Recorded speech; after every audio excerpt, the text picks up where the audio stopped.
Those who face eternity easily forget what a lifetime means, what an ending means. You know it doesn't have to be this way. No, Kunavang, it does. They need me.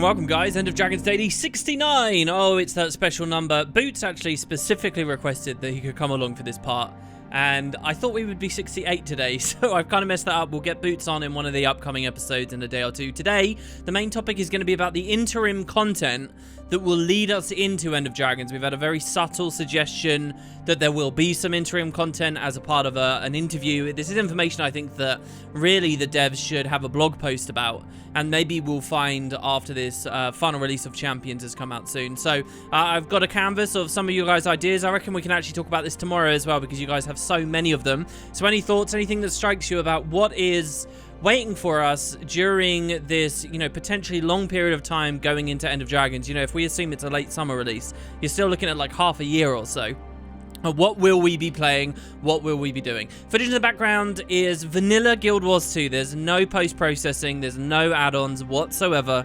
But it is the new PC, and it is like very, very carefully calibrated to try and look as good as possible. But that's vanilla.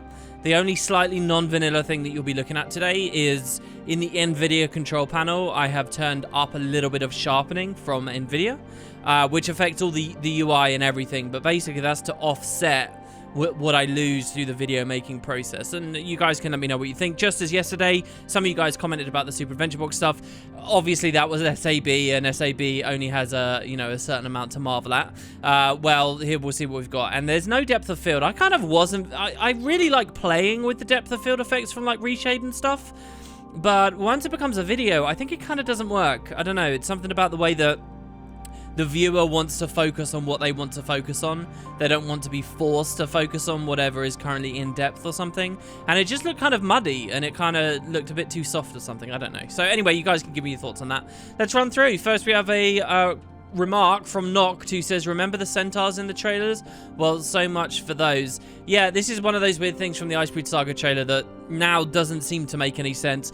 I am still convinced that the deep sea dragon was originally penned for this saga, and he would kind of come, or it or she or whatever would come in at the last few moments, and then that would be what segues us into End of Dragons. But then they kind of had to supercharge everything forwards, and they went Primordus instead. I don't know, maybe I'm wrong, but that shot with the dead crate and the ships and the centaur thing as well, it wasn't just centaurs, right? It was the idea that they were slave masters to humans. Who were those humans? What was being really going on there? Maybe the interim content could deal with, I know that you in your comment, you're not really saying that, but maybe I could kind of see that. It could fill up some of these loose ends that were going to make it into the saga, but now will just be side notes, perhaps, something along those lines. A little note on the video production. I'm really showing this because it got a lot of thumbs and spawned a bit of a comment chain. Airlocking says, I'm not sure if it was intentional or not, but I appreciate the volume equalization between the intros and the podcast. Yeah, that wasn't something I kind of intentionally did. It's just that I've rebuilt everything here. I wasn't particularly creative for End of Dragons Daily. As you'll see, we're still using the same intros before, but I kind of had to reconfigure that, and I guess I was a little bit smarter about the audio on this one. For some reason, I really struggle with volumes. I don't know, I'm really bad at it. Anyway, in any case, I'm glad that you guys like that, and I'll keep trying to make these little improvements. Like, I've got the little potato graphic on there. If you guys have any inspiration, let me know. Next, Alex Bush says, how about a Visions of the Past with Dern Velezquez? Probably spelled his name wrong, but the Order of Whispers agent guy. Well, I kind of like this idea. People that don't know what this is, essentially, one of the members of the Order of Whispers that you meet during the personal story, has a really mysterious origin, and he seems to either not be a human at all, or at the very least is not from around Central Tyria. I look at this as an after End of Dragons story.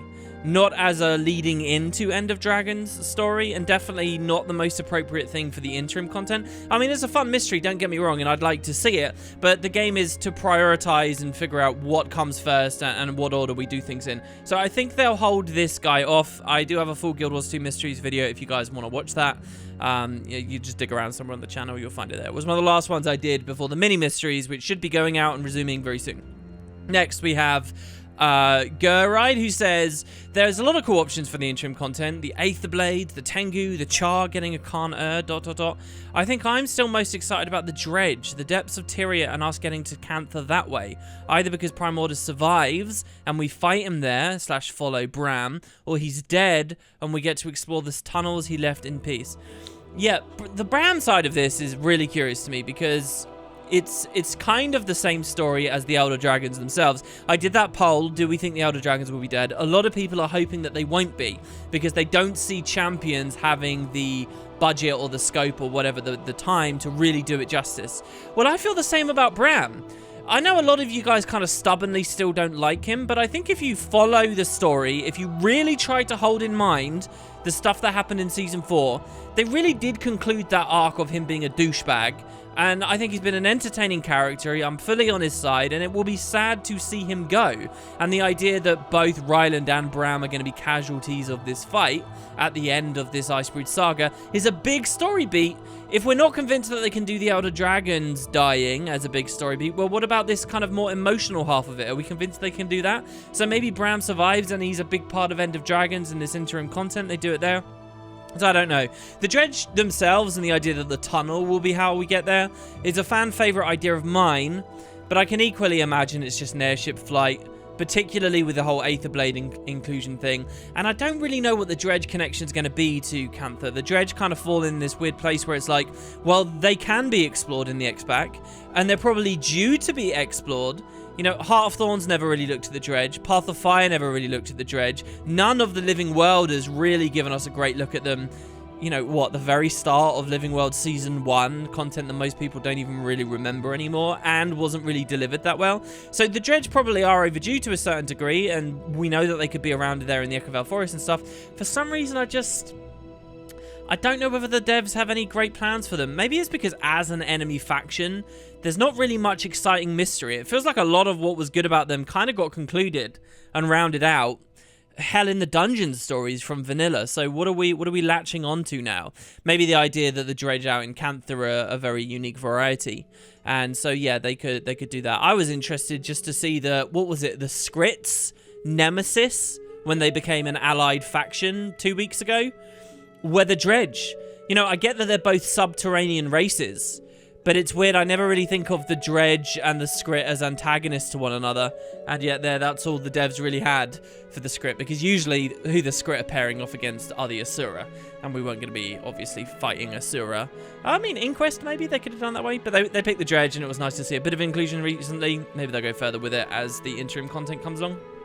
Mark and Thor says, assuming that Champions ends with at least Jormag dead, perhaps the interim content could involve the Tengu opening up the Dominion of Winds and inviting us in as a celebration, as their potential to open up to the other races of Tyria was hinted at in the Caledon Forest Dragon Response mission, and this may somehow be the first step towards Cantha and the End of Dragon storyline. So a lot of you guys have said this. I think this is a very smart, logical progression, and for that reason, it's totally on the table.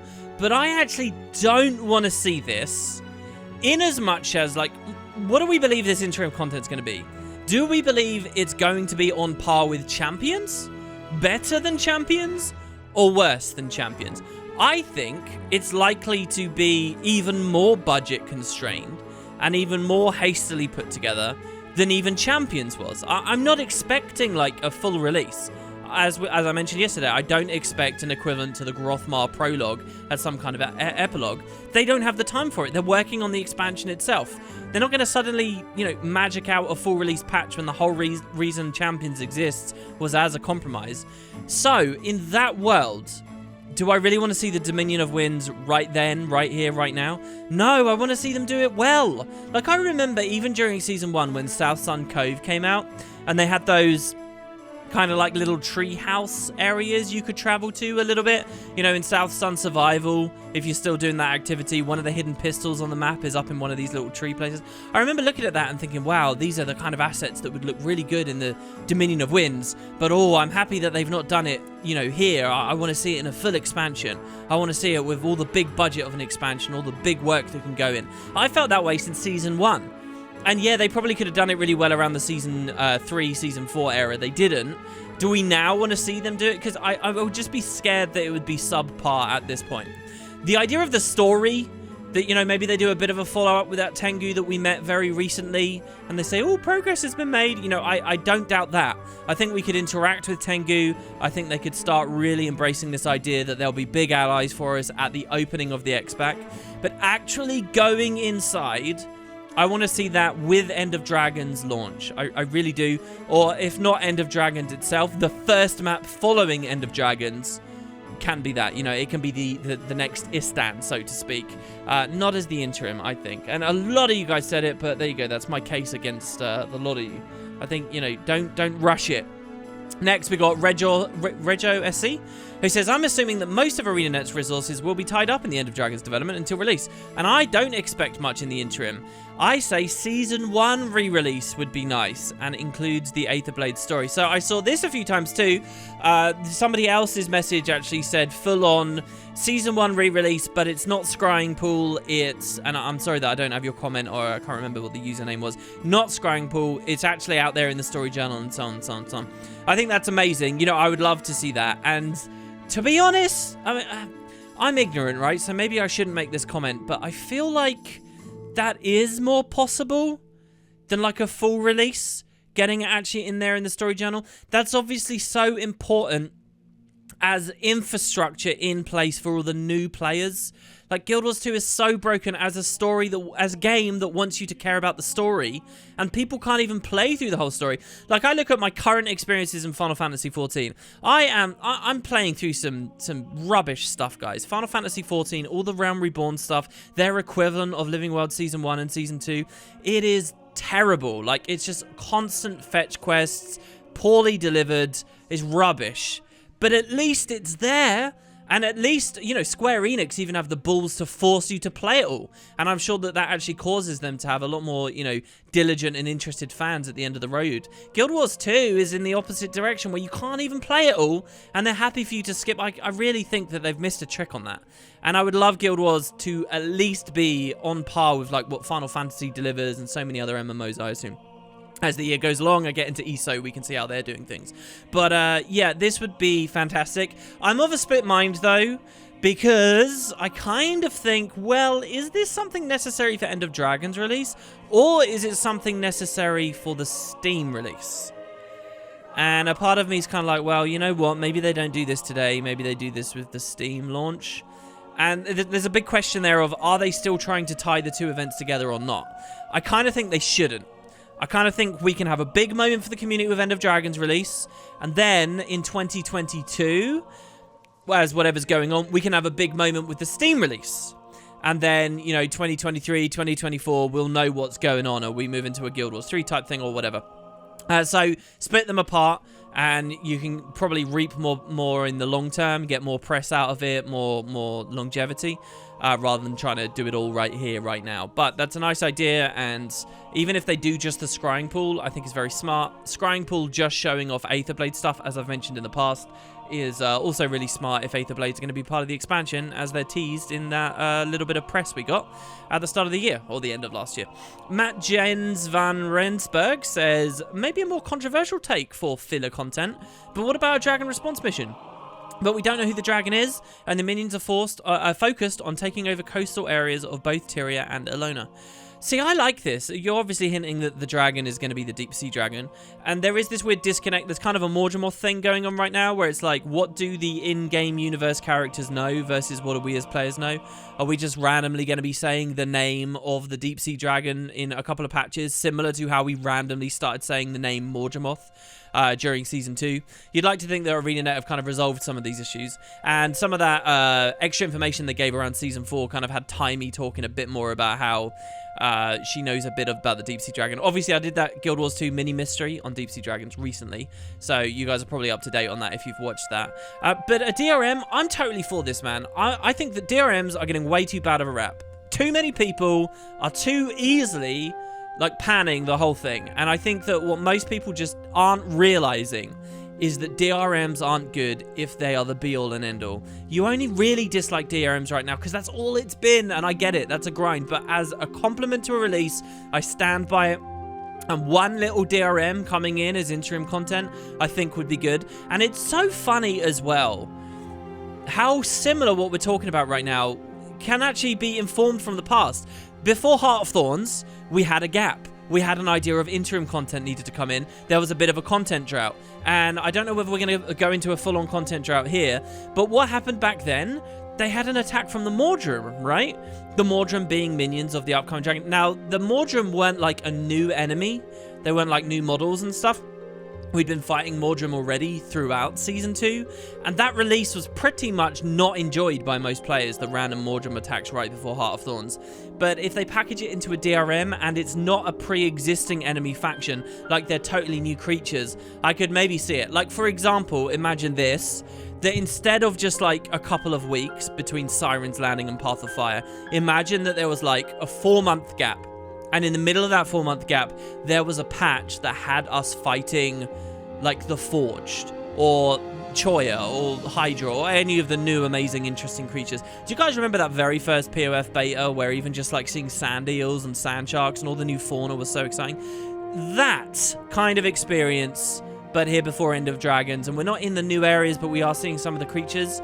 I could see it. I really could, and I think a DRM would work. Just one, and, you know, not necessarily something people feel like they have to grind a lot of. I think it's a good format.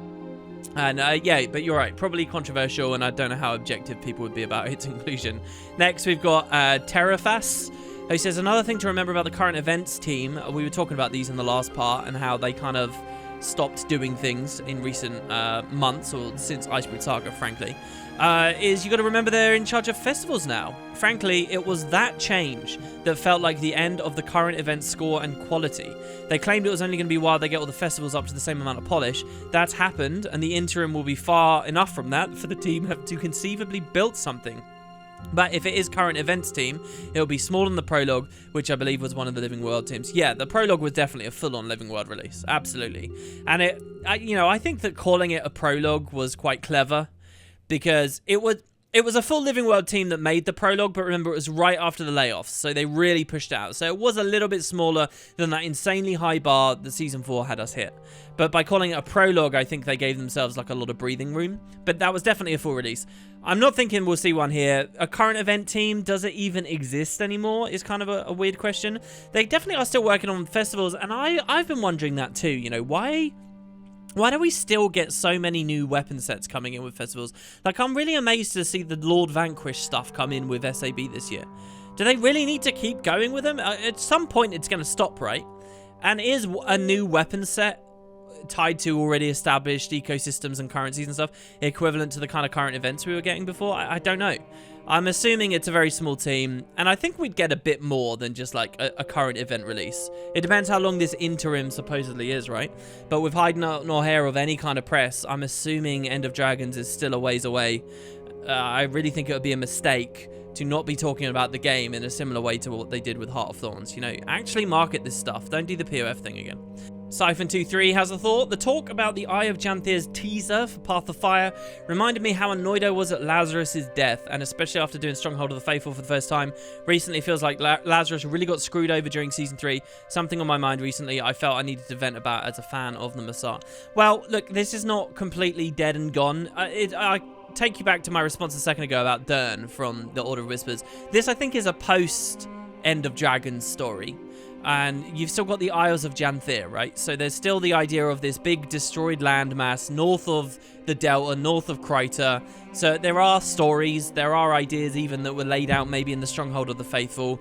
So I don't think which was a Season 3 era thing. I don't think Season 3 completely ruined everything. And when you have devices like the Scrying Pool and Prophecy and Fractals of the Mists, there's still plenty of space for them to do stuff with the Masat, even during End of Dragon's time if they really want to. The idea of some of those ancient races actually hanging around way down south is just a fun idea straight away, because Guild Wars 1 never really went into it. It never really talked about the Seers down in Cantha or the Masat down in Cantha. The only thing it really did was talk a bit about the Forgotten and how maybe the Naga were like an offshoot of them or something. So there is subject material, definitely. Bradley here got a pretty big message.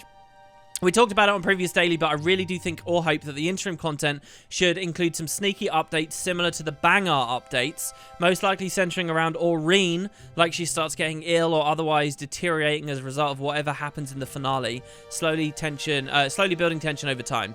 I don't have any particular expectations for substantial content updates beyond that sort of scope, but I'd also love to see some new visions of the past. If this final Champions is going to introduce DRMs that are basically instant world bosses, can they adapt that mechanically to things like some of the bigger Season 1 releases as visions? Perhaps that's asking too much, but it'd be a great way to tide players over while waiting for the new expansion. Also on the topic of release date, I guess at this point Guild Wars is catering to its own niche and maybe it can't afford to work around other MMOs, but I do wonder if they'll try to create some space before or after Endwalker releases, and it would feel more realistic but maybe further along than any of us expect. The idea that ArenaNet have to be careful about other MMO launches I think is still there.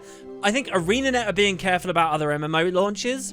Other MMO launches are no longer being careful about ArenaNet. Let me put it that way. And with that, I'm talking about the big three. I'm talking about WoW, I'm talking about FF14, I'm talking about Elder Scrolls Online. For us here in the West, that is.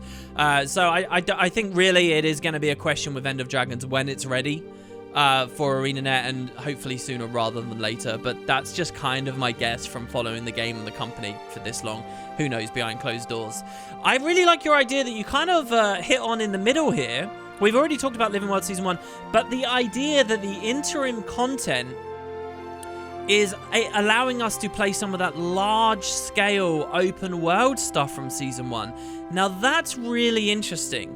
Like, being able to play the attack on Lion's Arch again as some kind of DRM-ish format. Like, I can see that. That would be really good. And you guys might have forgotten how cool the Breachmaker looks and how great some of that music was and how great some of that audio and whatnot was. Being able to do that, but now with new game balance and the new elite specializations and stuff, where the devs kind of just refine it a bit, there's a lot of content they could tap into. And yeah, Season 1 was filled with stuff. The Marionette coming back for a bit.